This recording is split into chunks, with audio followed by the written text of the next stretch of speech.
Hello, everybody. Welcome back to the Eye of the Storm. Well, welcome back probably isn't the right term. It's welcome to the Eye of the Storm because it's a fresh new team. Same old faces, but we replaced the Minotaur with a tornado or a Maelstrom, if you will. One of those really cool storm-related adjectives and verbs and whatnot. But as always, it's me, Humble. It's your boy, Mr. Mufasa. You also have, joining me as always, we have Disney Lorcana's sweetheart himself, Logan Taylor, a.k.a. the Xenulous. And coming in as our guest this time, we have a little drum roll action, please. We have the very bald Mr. RMB. How are you doing, guys? I'm having a good Sunday, man. It was an oddly long week, but having some good rest time. What about you? I'm doing pretty good, man. I just got off vacation, just spent a week up north. Shout outs to RJ from the portal, got to see him. Yeah, I only had to work 2 days this week. I'm enjoying my Sunday, just kind of resetting and having this podcast with the boys. Ryan, what's going on over on your end? So RMB had some honeydew stuff on the agenda today. We woke up, made some coffee because, life isn't complete without some coffee. And we started replacing electrical outlets in the house. That was that was a lot of fun. I only got shocked twice. Only twice? Yeah. Only twice. Speaking of honeydew, let's give a quick little shout out to Traverse Travern Franz, who has just gotten engaged. Congratulations to the homie. Welcome to the married life. You do, in fact, have chores to do. Do not forget them, or she will get mad. But anyway, so off that note, we do have a little bit more of a, we're going to start on a less of a somber note. The question on everyone's mind is, I'm pretty sure all of our DMs have been filled with questions of, why we made the transition and what kind of sparked this. It came out of left field for a lot of people. And for the most part, the only people who really knew that this was going to happen was us, right? And this is not even for the most part. It was just completely us. That was it. It was just us. Even people closer to the brand, I know even our editors, even the people that are we're on the street team, they did not know. Just because it was a very difficult decision that we all kind of came to. And would you guys argue to say it was probably over the course of a few months where it was just small thing over small thing over small thing, and it just kind of got to a point where it was best for us to take our leave? Yeah, I think so. I think I'll let Ryan take that over. Yeah, I can't point to one exact instance that caused us all to, want to kind of part ways with the brand. I think it was a collection of a lot of variables. And ultimately, at the end of the day, if we didn't make this transition and make this change, there was a chance that, we're not all on the same team anymore. And I think to me, that was the most important thing. Over the course of the last year, the most important aspect is the friends that we've made. It's this team. We've really kind of went from, a collection of 8 people. Obviously, Corey, you and I, we've been friends for forever. We very, very quickly... At least a year, right? We very, very quickly became, incredibly bonded to Logan. We bonded over Trash Tea. So, Hashtag Trash Tea. We'll talk about that a little bit later. Don't worry. Logan became, the instant homie.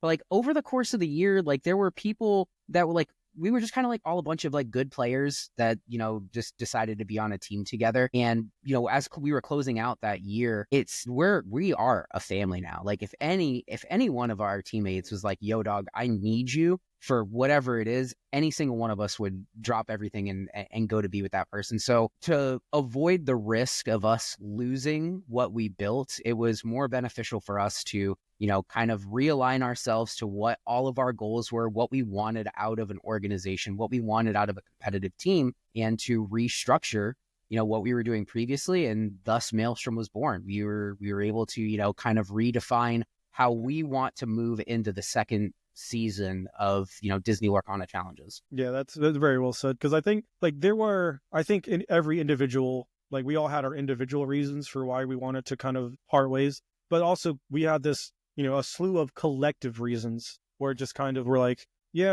have a personal issue, but I also have this we all have the same reasoning for wanting to walk away. And I think one of them is the fact that we did want to stay together. Approaching it, I have a very in-depth esports background, and it's one of those things where if you're not the best, you're fired. And there was a little bit of that culture was kind of on Labyrinth, where there was the pressure to perform, because again, we did cultivate the most competitive team in the game. That absolutely no question. The accolades speak for themselves, but at the same time, there was this pressure to always attend an event, play the best deck of the format, put up the results. And, you know, like, this is a hobby. If it's not fun, like, we're going to stop doing it. And we were very quickly approaching that line that it was no longer something we did with our friends to kind of kill time. We're good players. We're making these accolades. We're making these, you know, top cuts, these huge finishes, but like, there's a smile on our face. Like, we're happy because we're around our friends. We're happy because we're involved in such a tight-knit,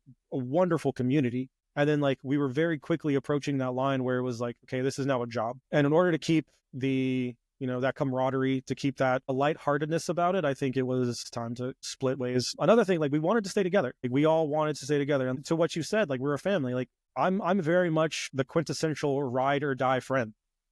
So, like, if you got a problem with someone, no, we got a problem with someone. So it's like Accurate. Yeah. And I feel the way about every single member on the team, even the ones that like, you know, Derek, he's a full on dad. He's got stuff to do, and he's not always around. But when he is around, that's spooky, bro. Value add. Like, and that's the other thing too. Like, here's my biggest thing. A competitive TCG team is not the sum of its accolades when it comes to placements and finishes in events. Like, I'm not going to call you out, but I am going to call you out. Zen didn't have a day 2 in season 1. And I know Zen's been beating himself up about it. And that does not diminish his value to this organization in any way, shape, or form. Absolutely not. Being pillars in the community is so much more than how you did it in an event. Like, we're playing a TCG. We understand that there is a non-zero amount of variables, you know, picking the right deck for the weekend. You got to get a little bit lucky. Like, you need to make sure that you're getting your good pairings. You need to make sure that, you know, you're not bricking on draws, or like, much like Logan's, you know, round 3 in the LCQ, like, he's got this, like, he's got this matchup. And then, like, he mulligans into like 5 uninkable cards. And it's just like, well, functionally, like, I just do not get to play game 3. Like, those things happen, but does that diminish his value to the organization? Absolutely not. Like, he is an absolute pillar in the community. He is a beacon of safe space in the community. And the whole purpose of why we all wanted to do this, yes, we want to perform well. We want to do well. We want to hang out with our friends, but we also want to be an organization that the community can look up to and aspire to be. We want to, you know, reflect our core values. We want to show like what it means to be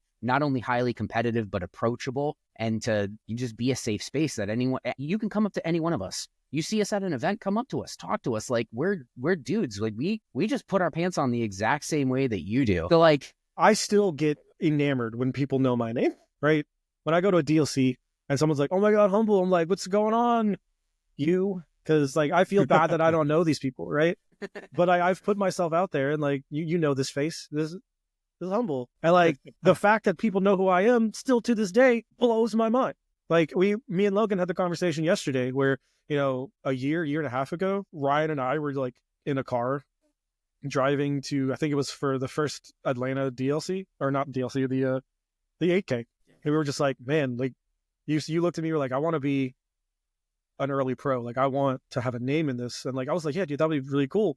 Thinking it was just 2 bros, you know, daydreaming about like, yeah, right. And then pipe like dreams. Yeah, cut back a year later, like fast forward a year later, you know, here we are, where we are on arguably the most competitive team, or one of the most competitive teams in the space. We have some of the largest names in the space. Like, we've cultivated a community. We've cultivated like just this culture of inclusivity and protection. Like, I've said it on multiple occasions. I've said it on podcasts. I've said it live.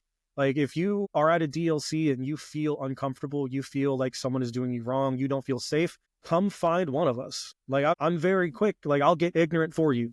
It's not a big deal. Like, but yeah, so, and like, all of those factors, you know, all that word salad kind of to say that like, we wanted to stay together, and we understand that like variance plays a very big role in the TCG space. So, and like, there were talks of cuts, not necessarily like directly to us individuals, but like there were talks of people being cut from the roster for other people of the same accolade. And you have to understand that like, it's not an esport. It's not a traditional sport.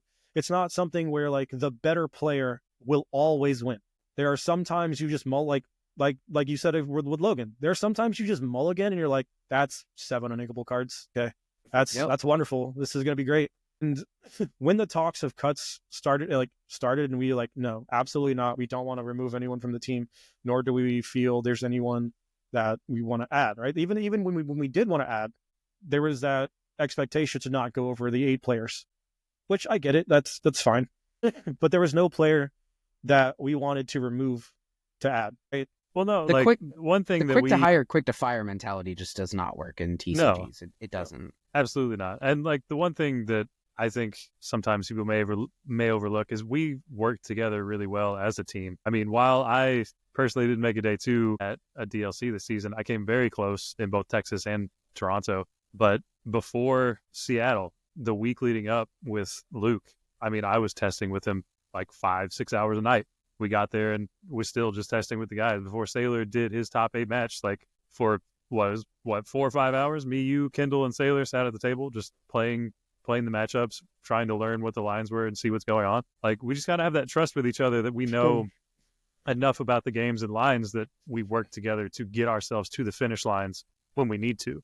We're there to support each other when somebody is doing well. And if somebody doesn't quite hit the point where they need that push, the other person's there to help get them there. So yeah, and that's a community that we have built over this past year, and we didn't want to break up. And it doesn't matter. You know the crazy thing? It doesn't even matter to me who wins the DLC. I felt like I won the DLC in Seattle, even though I didn't get to go to Seattle with you guys. Like, we are the sum of all of our parts. Like, you have to understand, like, look back at our history. Like, Atlanta, the first ever North American DLC. We showed up with, what, six players? No, it was all of us. 7. It was all of us. 7. At the time, we didn't have Sailor. So it was 7 of us. 7.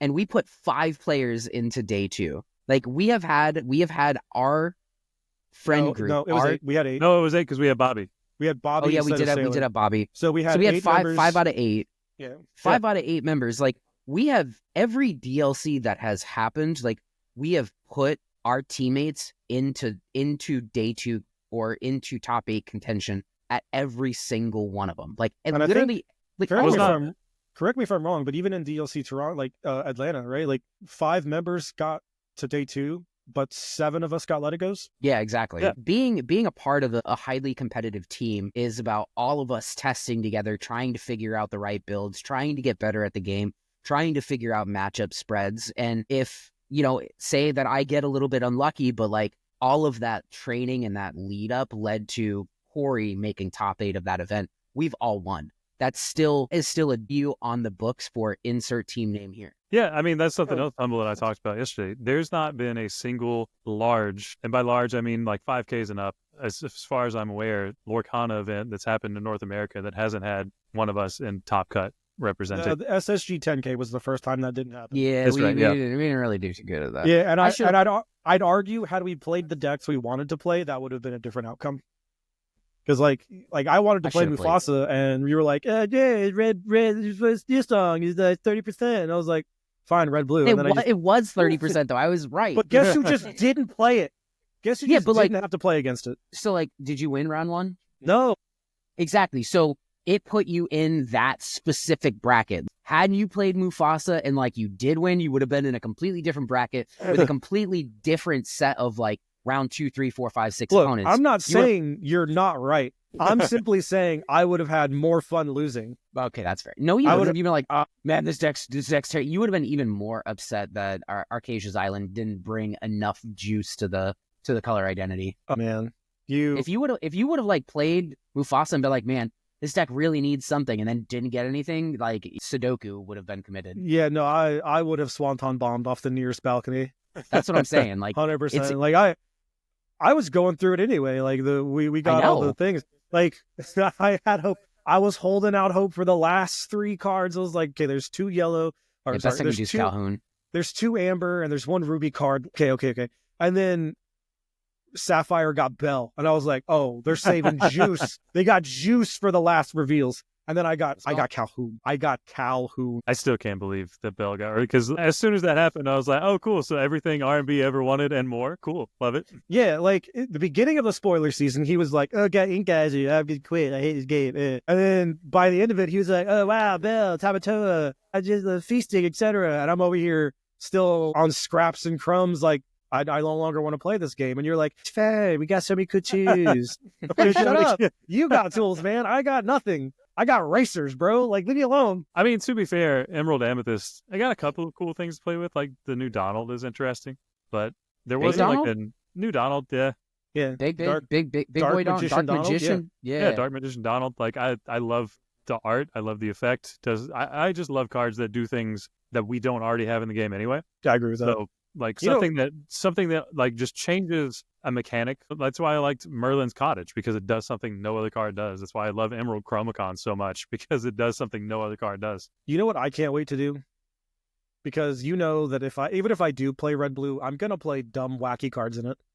I cannot wait for my Amethyst opponent to put down Donald Duck, for me to like use my dime activation, get to 20, and him go, no, you gotta be at 25. I'm like, oh really? Wow, Dragonfire your Donald? You don't even need to play Dragonfire anymore. You just like, ink a card, ink another card, brawl your Donald, like sick. Win. Let me have my Dragonfire. All right, let me have it's my inkable card. now, and it costs 3. Yeah, if I can ink 5 times in turn, sure. You don't have to ink 5 times, just twice. You ink 4 turn, and like Tala sings How Far I'll Go, and like, cool, the entire format is banished to a brawl. Unfortunately, yes. Like we did some testing last night, actually, and up until 3 a.m, we were like, there were some of us that were in there for a while, and I had this conversation with Brohamington, because he was like, well, no, Blue Steel has Aerial, and I was like, Sapphire Steel has Aerial, and I was like, Ruby Sapphire doesn't care.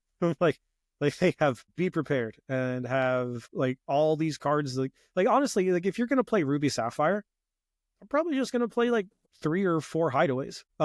Because all the other, you know how many mirrors you're gonna have to play against? Well, Well, with even this current list, probably not very many. Even Sapphire Steel, like, oh, Tamatoa put in a free dime, and you're like, that's neat. Put in your inkwell. Maybe you don't know what I'm doing right now. He said, maybe you don't understand what's going on here. I'm moofing. I know that for a fact. Hold on. We actually had this conversation. Well, you watch me play the other day. Doing. Bell song. You want to know what I'm doing? The look of why am I doing that on my face? You want to know what I'm doing? I'm just doing this again. I'm just gonna keep it on. Just gonna keep doing it. Actually, hold up. I'll do you one better. While he looks for the card, he wants to. Oh, hell yeah, that's a good one. Shout out Bonnie B. That was so. These altars have been absolutely amazing. And when she gave me those altars, she sent me like the concept for design. And the concept for design she sent me, will you show it to Zen again? That was the concept for design. No, so like it was just bald. It was actually bald fossa. You can't see it. There's like a glare, but on the name, there's an R and a B right in between. Yeah, right in the Mufasa area. I won't like focus. Yeah, but yeah. She gave him like RMB weird Fasa. eyes, no mane. He's got a mustache. It's absolutely hilarious. He looks a little special, just like me. Exactly. Yeah, he's bald is beautiful. You know. Yeah, RMB Fasa. Oh, okay. So hold on. You take care of me. So I do want to announce, along with the transition, and this is kind of going back a little bit. I'm sorry about that. Lab Rats is officially dead. We are retiring the name because it is kind of tied a little bit too much towards Labyrinth, which was not the initial goal, right? Like I was going to name it Lab Rats regardless because of, we tested so you don't have to. I thought it was cool. And it just so happened that it was a double entendre to be with Labyrinth as well. Yeah. But because of that double entendre, we have become so ingrained, Labyrinth and Lab Rats is so essentially just like interchangeable that we are going to retire Lab Rats and we are going to start under a new name to be determined. We're still working on that. We're still working on branding and whatnot for that. Are we? I don't know. Do you want to spoil a little bit? Do you want to? Are we ready to? Spoil it? I mean, like I don't even know what the new name is yet. You guys have kind of been keeping it under wraps. The name, like just spoiling the name won't hurt, right?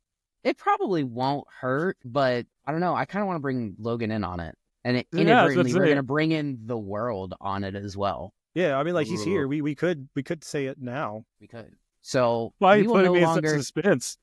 Yeah, we will no longer be referred to as the Lab Rats. Unfortunately, banger name, by the way. Yeah, it was a banger name. Instead, we will be entering into the Illuminary Workshop. Ooh.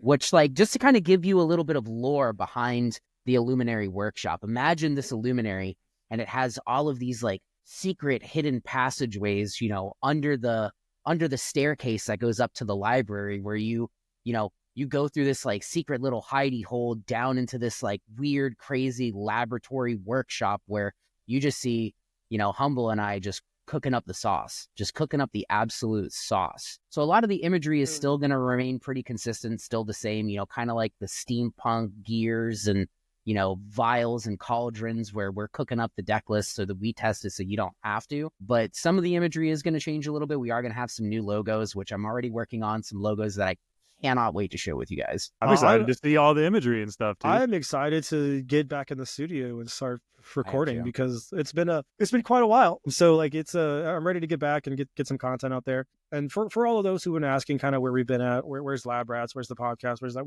we were waiting until the transition was over. So we kind of were hyping up ourselves a little bit, and like that might be a little selfish, but like at the same time we didn't want to leave. We wanted to just kind of cut ties and leave clean slate and then restart with the new brand. But that being said, we will have the Illuminary Workshop is going to be coming to you soon. As soon as we can, get some branding, we can get some games going, and pretty soon we might have Mr. Disney Lorcana sweetheart Logan himself as an occurring role on some Illuminary Workshop. We're spoiling a whole lot now. Yeah. Hey man, we gotta. It's the first podcast under the new organization, man. We got to get a little hype. Yum. Sure, yeah. I mean, yeah. There's a non-zero chance that I move to Florida by the end of the year. That would be. You realize how unstoppable you would be? Do you realize that we would probably go to some, penitentiary? Like we would be unstoppable until police were called, and then they're like, "You boys need to until get we out were of here." Stopped. Exactly.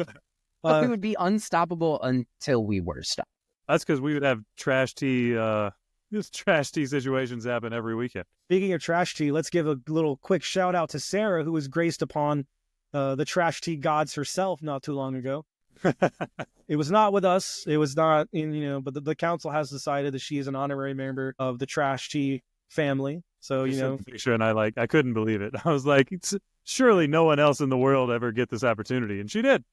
And it was natural and happened in the wild. You don't find trash tea. Trash tea finds you. Trash tea do be finding you. Which, we'll take a minute. We'll regale that tale as well. I'm pretty sure we regale that tale a lot, but it's one of my favorite stories to tell because it is just arguably one of the best stories of just, friendship bonding that's ever taken place in the history of friendship bonding. I mean, it was the first time we met in person.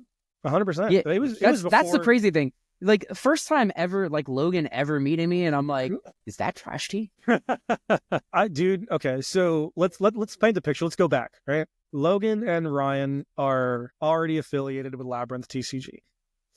I am just a guy. I'm just a dude. I have no name. I have no presence online. And before the event, we're talking about Ruby Amethyst. And for whatever reason, and this is going to sound very not humble, and it's probably not, but for whatever reason, my lists were, at the time, and maybe a little bit still sporadically now, were like a week or two to almost a month ahead of what everyone else was doing. So I shared my list, or Ryan shared my list with Logan and the rest of the lab and boys. Aaron. Yeah, it was Aaron. We had 2 big win/top 8s that weekend off that list. Yeah, Aaron won his, I believe it was a 2K in Texas, and I made top 8 at that 8K. Yeah. And I was off the back of Dragonfire because that card is one of my favorites. But so I shared in my list and we were talking about it, and he ended up switching to my list with the exception of he had Cusco's. I did not because I did not. Cusco. Yeah, because I didn't care. But and I should have had it, but whatever. That's neither here nor there. The reason I'm telling you the story is because that is actually how I became affiliated with Labyrinth as well. My list helped win Lorcana Bro his event in Texas, and then Dragonfire straight put Logan in the backpack and put him all the way in top 8. No, 100%. It was so relevant all day. Yeah. People play a Jim Hawkins moving to a RLS Legacy, and I was like, get Dragonfire, nerd. Yeah. So that's kind of how I ended up with Labyrinth as well. But through that event, Charlie was doing a children's tea party, Disney themed tea party. Supposed to be like an Alice in Wonderland tea party. Yeah, which, by the way, very jealous I was not able to attend that because I am a 30-year-old man and that does not look good. So I did not go over there. But I think it was Sunday, It was the 2K the next day. Logan was done playing because he was knocked out by the eventual North America champion Ed himself. Running a very similar list at that 8K, honestly. Just all of the Tremaines, locations, and draw. Like, is essentially the same kind of shell that he brought to Continentals just 4 sets beforehand. Yeah. We are in dire straits because, no, I'm not. Good old Kendall is going into top 8 of this 2K. Ryan, would you like to recall what time it was? Yeah, it was 12:31. We were very hungry. Very Had thirsty. not eaten all day. So, like, here's a cool thing. Like, Charlie's has, like, a convenience store in it. That's, like, run by, like, one of, like, because, like, Charlie's is kind of like, imagine a convention. Like, you go to, like, a con and you have all, like, the booths and everything set up, but, like, imagine that year round. That's what Charlie's Collectibles is. So, like, up by the front, they had, like, almost like a convenience store, but it had, like, a lot of, like, Japanese candies and snacks and stuff like that. Yeah, it's really cool. It's really cool. Yeah, they also had, like, coolers with drinks. So, like, I'm probably, like, 10 waters that I've bought from this shop deep this day. So, like, it was super awesome. But, like, that shop closed at, like, 9 p.m. And, like, your boy was real thirsty. Like, real thirsty. Like, we're all, like, dying of, like, hunger, like, starvation. If we were Sims, all of our bars would have been red at that point. Oh, they were in fact all red. So, like, Kendall's he had gotten into top 4 and he's playing against Maximus. You remember he's playing Max. So it was red purple versus red blue, and it was that match took like 2.5 hours long. Here's what I remember about that. I said, "Are we top 4 chopping? I'm very hungry." And Maximus looks me dead in the soul and goes, "No chop." And I was like, "All right, well, someone loves Kendall enough to come get him. We can leave. We can just leave."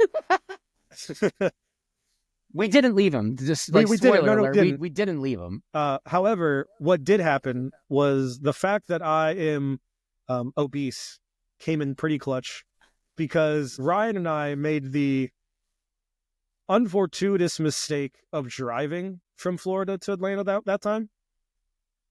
But it ended up working out because I, in my fat kid wisdom, got a bunch of snacks. Got a bunch of snacks that I did not 100% finish on the way there. So we're all standing. Surprising, by the way. That's a pertinent piece of information. Wow. Thanks. Thank you. I'm already making fun of me, so you can't hurt me.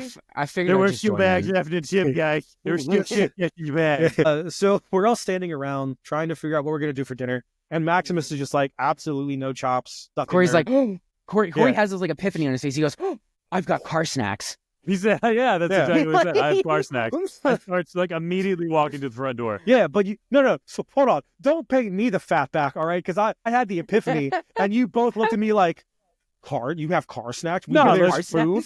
Let's not pretend like we didn't follow you like rabid dogs 100%. Immediately. We beeline though, like we were borderline like power walking in a mall at 6 a.m. with Ethel and Gertrude. Like we were hamming it to the front of Charlie's. If I remember correctly, there was another individual. I don't remember who this person was, but they were like actively engaging with us, and I said, "I have car snacks," and we all did not say goodbye. We did not say excuse us. We just left. Yeah, because we were at the table watching top 4, and as soon as you said that, we were like, "I'm leaving." I apologize for our rude exit, but we were in dire straits. So we get out. Needed something to drink, man. Like my mouth was like, I was like it was. Dude, it was terrible, man. No, so we're beelining, all right? Like, let's paint the picture. We are speed walking to the front door, and as we are walking to the front door, a little twinkle catches Ryan's eye. He goes, "Is that tea?" Now, mind you, the pertinent information here is that Charlie's had a tea party. The other pertinent information is it's in Georgia. Publix is big there. So it was, not only was it just sweet tea, it was Publix sweet tea, which I'm not sure if you're from the South or if you've been to Publix. Everything Publix does is godly. Everything Publix puts out is delicious and needs to be studied.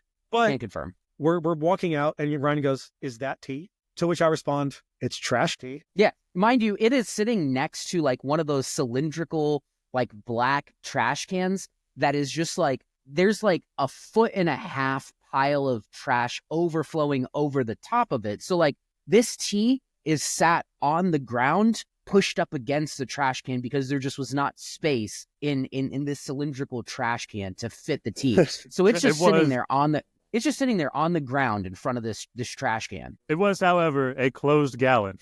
Yeah, It was a half gallon. It was a half gallon. It was half gone. But it was half gone, but it was closed. But it had a cap on it. It had a cap on it. Yeah. There was a lid. Yeah, we're not complete heathens. Yeah, no. But he was like go digging for it.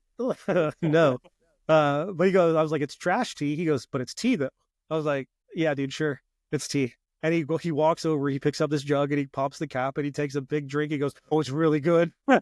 So he puts the cap back on. Like, he offers it to Logan at first, and Logan's like, no, thank you. That's trash tea. And then he puts the lid back on, and then we all beeline to the car. To which I find I have almost a full bag of those little chocolate covered donuts because, fat. Yeah. But also I have like 2 bags of chips. I have sun chips. It was sun chips. It was sun chips. The harvest cheddar. I remember vividly. Yeah, no, the best sun chips ever. I remember seeing the bag and like, I need all of that, please. For the love of God. So I give the bag of donuts to Logan, and I take the chips and I get a couple chips. Ryan is like slamming trash tea, and as Logan like eats 2 donuts, he's like, okay, give me the tea.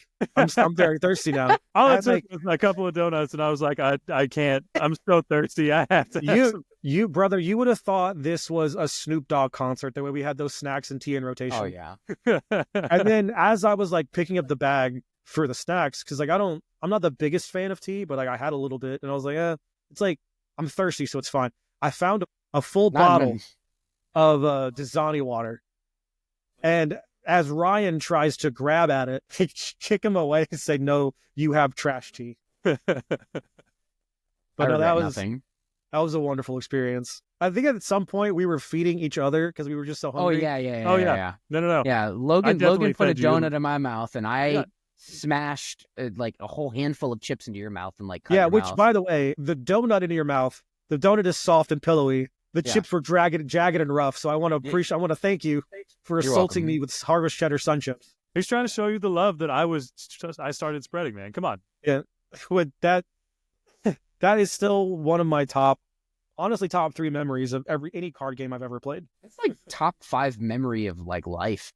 Oh yeah, easy for sure, hands down. Great. I mean, like obviously we had just met that weekend, so. Having that bonding moment, like as essentially right after we met, like, dude, we were fast friends. Yeah, no, we were bonded right from that moment. From that moment, I was like, yep.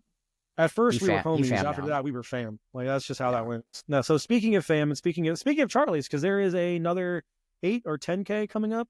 8K coming up. Yep, on 22nd, March 22nd. Yep, and it is indeed Set 7 legality. So what cards from Arcasia's Island are you gentlemen got your eye on? Me personally, the new Queen card. It's a 4-drop, inkable 4/3 that when she taps, you can take 3 cards from your opponent's discard, bottom them, and you gain 3 lore. And if one of those is a princess, you gain 4 lore. Unironically, it kind of messes up Ruby Sapphire in some ways, and also the Amber Emerald discard that's running like the new lady card in Chernobog. I take away 3 cards from your discard, you can no longer summon Chernobog. Also in Ruby Sapphire, I bottom all of your items, or like bottom a Pirate's Life so your shark can't get back something scary. She's been really surprising, and being a 4/3 that's inkable is also just like okay on curve. Ryan, what are you cooking? I know you're excited about all the cool fancy tools that Sapphire Steel's gotten. Oh, Sapphire Steel can get 1 playable card, guys. Oh man. It would really nice if Sapphire Steel got a liquor support this yet. Yeah, Ink guys would get sports like, oh geez, we just still got nothing. They've made Stone Raid. I've got nothing. I'm gonna quit. And then the last 6 cards are like, here's Tamatoa, here's Bell, here's other card, and you're just hold on, guys, we might actually be cooking here. We might actually got something cool. Yeah, look how healthy this game is. Oh, geez, this format's gonna be so good. Can I go now? Go are you guys done cyberbullying me now? Dude, it ain't gotta be cyber, dog. I'll go to your house and bully you IRL. So, like, obviously, like, I'm super excited about, kind of figuring out what shell Belle is gonna fit into best. I really love the Tamatoa, especially the Enchanted artwork. I think that's like probably my number one art in Disney Lorcana now at this point. Like I love it so much. it's Beatrice so Blue. beautiful. Shout out to Beatrice Blue. Dude, huge Killed shout it. out to Beatrice Blue. Like I'm not taking any away from the artwork, right? The artist is impeccable, and I love her art. But every time I see Tamatoa, that enchanted artwork, all I think is, hey guys! That's all I get. That's all I got is the dude from the Goonies, and I just can't. I can't not see it. So I look at that enchanted, and I'm just like, this looks so. It reminds dumb. me of Rainbow Pikachu. I think is probably one of the reasons why I like it so much. Or like the Rainbow Charizard card. Like his body almost has this like rainbowing effect on him, and like, brother, sign me up, take my money. I don't care what it costs. I want to play set. That's cool. Like that, the art scheme, the color scheme, how the foiling works, that looks awesome. His face, brother, I can't get over his face. It's just That's just his dude. face, dog. Like that's what he looks like. What do you Yeah, want I think from there's him? a reason every Tamatoa art, except for the enchanted one, has his face in the background. Like, poor Tommy. He's look, he's already out here living a rough life, missing a leg, just be a hoarder. No one really wants to be his friend. He just like wants to like hang out with the shiny stuff, kind of like me. Mr. Max Foil Rarity, everything. Gotta have it, guys. I think it was in the Discord yesterday or the day before. We got in this like heated debate around this enchanted. I was like, Ryan, I hope I open this card and I will cut it up in front of you. Because we got too heated. We got a little too heated. That's a little too far. I think I would cry for Ryan if you did that. Yeah, I would never. Be like a $450 card on like release weekend. It's gonna be absurd. $450. I think it's because the art is amazing. Honestly, the art is so good. I need if I pull it, it's gonna be. It's not even great. just that. It's the fact that you're talking about a meta-defining hyper staple that got an enchanted. Like we've had like a handful of like really, really good cards that got enchanted. Like treatments. This one I think is like, with the exception of like Ursula and like Diablo and Along Came Zeus, this is like the pinnacle, like one of the best cards in the set getting an enchanted treatment. So mix that with like a very popular character, because like Moana, right? Like, yeah. So like I'm like I have a feeling it's gonna be like really expensive. Like really, really expensive. So the TLDR is your picks are Tamatoa and Bell. Or you got anything else brewing over there? I do, but like I don't know how much I really want to say. I'll say this. There's one other enchanted card that I'm super jazzed up about because it's like, oh, me too, one of the most beautiful cards like I've ever seen, and it's Show Me More. Like that card is quite nice, brother. Like the way that like the flowers and everything around the frame of the card, like the art on these enchanteds, this set, like so constructive criticism. Azurite Sea did not do so good on their enchanted options. It was miss. There were some enchanteds that are hit or miss, and this cycle was a miss. This was a bounce back. This was a bounce back. I think that like this was the redemption arc that like we needed for me to get excited about purchasing enchanteds again moving into the set. Because I opened two, and I never bought another one. And this is the first set that I do not own at least one of every enchanted. Talking about Shimmering Skies, yeah. No, Azurite Sea. I think they did themselves kind of a disservice, and like again, constructive criticism. This is just me personally. I think you did yourself a disservice by not incorporating full color on the enchanteds, because a lot of the reason the enchanteds are so beautiful is because the color saturation really just pops. Like they look really, really good, and when like you kind of given them all the same color, like it worked really cool for the items, right?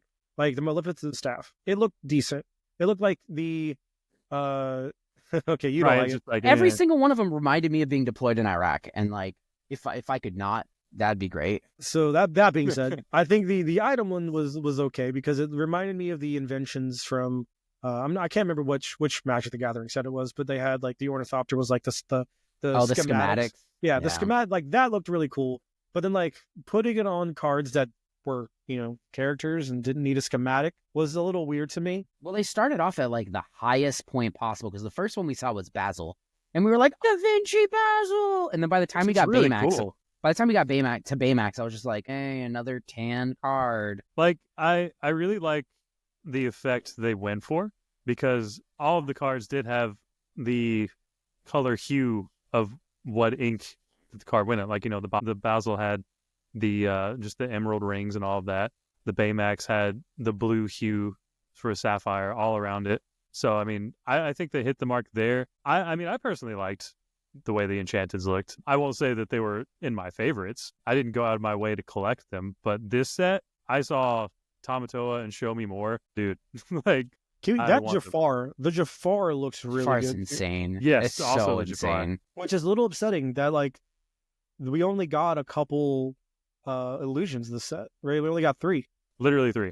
I was really hoping that, like, that Jafar would be a little bit One more... of those illusions is real good. Giant Cobra is insane. Could you imagine if Giant Cobra was not named Giant Cobra and named Jafar instead? Oh, it'd be absurd. So, like, hear you're me out shifting here. that card all the time. So I was testing against new Sapphire Steel wheel, and I'm at 16. I've got like Calhoun with 1 damage on it, Smee with 2 damage on it, a snake, a fox with 2 damage on it, and I think a broom. And like my opponent has a Tamatoa, a Cogsworth, and like a bunch of items and everything like that. And I'm at 16. So like I've got lethal in play. My opponent top decks a Whole New World, sings a Whole New World with Cogsworth, plays a Tinkerbell, sings Grab Your Swords with a Tamatoa, plays out a dime, like does some like absurd things, and he's like setting up lethal for the following turn. And mind you, I'm at 16 and I'm at 7 ink in my inkwell. And like I look at my hands and I'm like, oh, this is pretty cool. So like I draw for turn, I go Giant Cobra, pitch a dock, gain 2 lore, ink White Rose, play Snake, pick up Jafar, replay Jafar, pitch a Mr. Smee, gain 2 lore. I'm at 20. Thank you, sir. May I have another? Not Jafar. It's still Jafar to me. Giant Cobra. Jafar is in the artwork.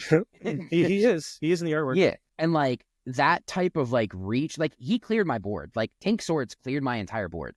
Like I was functionally like not winning that game. Like, even if I had, like, Goat Bounce, like, Goat Bounce wouldn't have done it. I'd only gained 2. The Cobra let me gain 4 from hand, which was just, like, I was like, oh, this card, good. Like, this card, like, real good. I think the card I'm most excited for is one of the only pieces that, Mufasa got, which is the 1-drop card Soldiers. Yeah, that card's very good. That card is extremely good. I didn't realize how good it was going to be. I thought it was just going to be an easier Moana to turn on. I did play against, some Sapphire Steel, where I didn't even have the most relevant curve, right? Like it went turn 1 card Soldiers. My opponent, of course, is going to go turn 1 Popsicle, sacrifice it for Bell, and I was like, cool, yeah. I didn't do anything on turn 2. I did 0 things on turn 2, and then my opponent plays a Mr. Smee, quest with Bell, and I was like, okay. I got to play a Gaston on turn 3. I was like, okay, this is pretty good. And then my opponent, I guess, didn't understand how the card Soldiers works, and goes, oh yeah, ink a card, play like a Fishbone Quill, extra ink, Bell, Smee will quest, go put a damage on Smee. And I was like, okay, the card Soldiers is going to trigger because your dude has a damage on it. I'll take out your Bell with card Soldiers. I'll run my Gaston into your Mr. Smee. I'll play Rapunzel and heal, draw 3. Go ahead. And he was like, oh, that was bad. I was like, yeah, that's... Card Soldiers it's probably the card I'm excited for Mufasa specifically, but like moving out of Mufasa, I was really surprised. If you're in the Maelstrom Discord, if you are one of the lucky, like the valued supporters that are in that Discord, you would have seen that we've been kind of cooking the last few days. We've been cooking every spice possible. And the last spice that I was cooking up with a Emerald Sapphire Floodborn Shift deck. And let me big shout outs to Hiro Hamada. Armor, that card's whatever, way better than I thought it was going to be. Holy cow, that card's so good. So of course the Baymax is good, right? Universal Shift is broken. Which is another cool mechanic that very awesome. Love. But let's read the text on Hiro Hamada. Right, it's a inkable 7 cost. It's a 4/6 that quests for 3 and shifts for 5. It has the text: your Floodborn characters with a character underneath them gain ward and evasive. Let me repeat that. Your Floodborn characters with a character underneath them gain ward and evasive. You know what's missing? That's what's missing. Your other Floodborn. It's a misprint. They forgot to put the other Floodborn. One time. Yeah, they forgot to put the your other Floodborn. The fact though, like when I saw Corey like play this dude and like he like shifted it onto a morph. And like his opponent was like, oh yeah, I'll ink this card, Sapphire Coil, trigger your hero. But Corey goes, no, you don't, sir. It has ward and evasive. And he was like, actually, yeah, that's not good. Yeah. But the cool part about that turn, right, was like I had the Hiro Hamada with a character underneath it. I had a Baymax with a character underneath it. And at the time it was a Clarabelle with a character underneath it. So I looked at my opponent, was like, yeah, to swing for 7, go ahead. And he's like, I'll challenge a Clarabelle. I was like, no. This card has ward and evasive. So you have B prep or nothing. Which, nothing. That card is absurd. That card's really, guys. really I'm good. sorry. Yeah, I do kind of want to talk about Inkgeyser, though. Inkgeyser was a card that is going to be very, very dependent on build. It's gonna be good. It's gonna be good into red blue. Like it's gonna be very good into red blue. Oh, did you see my match yesterday where I played Clarabelle and Inkgeyser my opponent, and I got to draw 7 cards in my end step? Yeah, I was there. I seen it. My opponent had 11 cards in hand. There was one point they had 13. Yeah, it's like sick.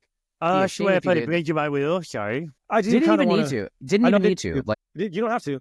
You just keep them like off tempo so much. The one thing that I did notice though, like obviously you were playing against Ruby Sapphire, so like slow matchup, like not playing like a ton of they a bunch of their stuff cost a bunch.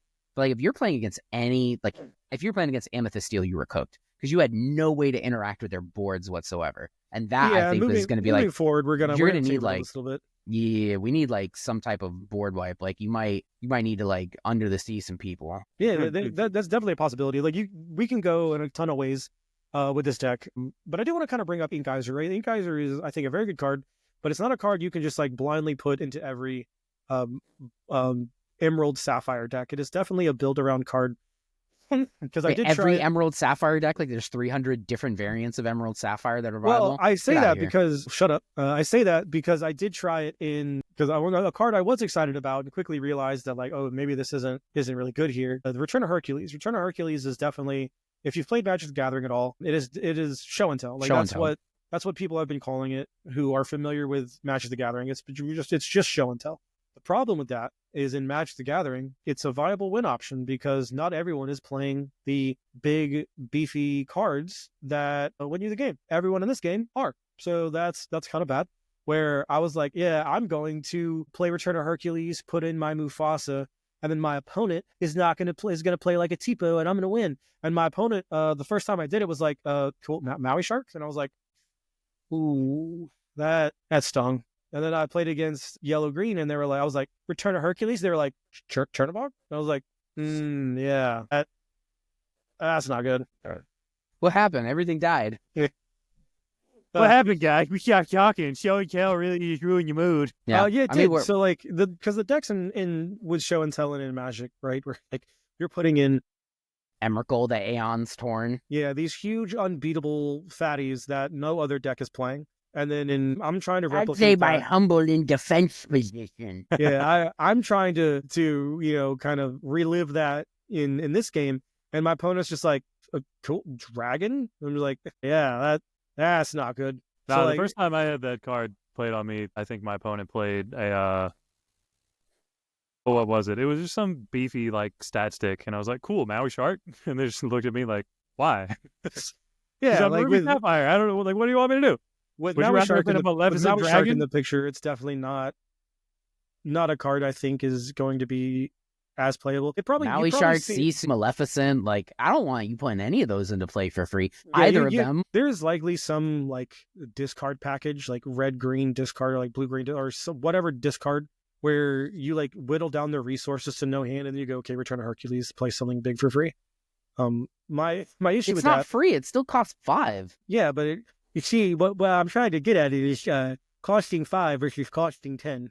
Yeah, you could, like, if you're discarding your opponent's entire hand, like, and then playing 2 cards to get 1 card, like, just win. Don't do either of those things and just, like, play stuff that wins the game. If the game had a Thoughtseize effect, that card would be a lot better. I'd be happy with an Inquisition of Kozilek. Look at your opponent's hand, take a 3-cost card, regardless of what it is.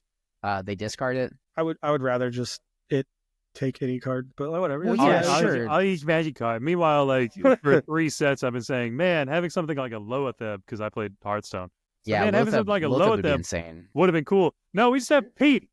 Well, we got Gantu. Yeah, Gantu is another one. Like, so I played against Talisman Purple, and like I'm playing the new Sapphire Steel. He was playing like Ruby Steel Mushu stuff, and like he's like, man, this hand's like really, really awkward. I'm like, sick. Like I've got this. He goes turn 4 Gantu, turn 5 Gantu, turn 6 Gantu. I'm like, brother, how much does my popsicle cost? He said 7. I was like, yup, ink a popsicle for turn, play as me. Yeah, we are.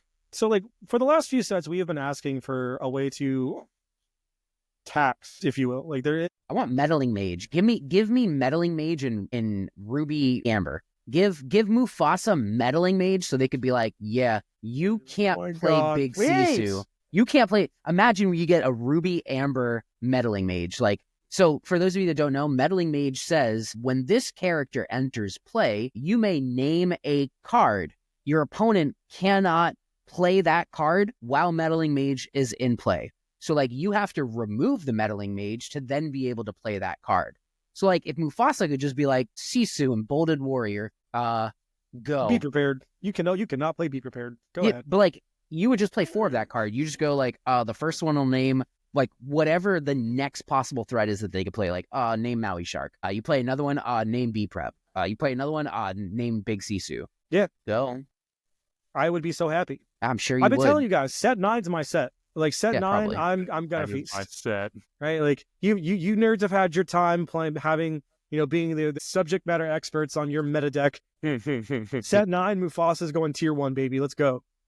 I'm calling it now. Nah, dude. Set 9. You've seen the like the little thing that they showed for set 9, right? It's the like retro looking artwork. Fable. Yeah. Fabled. Yeah. I'm really excited for that. Not gonna lie. Just because it is going to be a really cool set. I know there are going to be some really cool retro artworks that come out because I'm an old school Disney fan. Don't do that to me.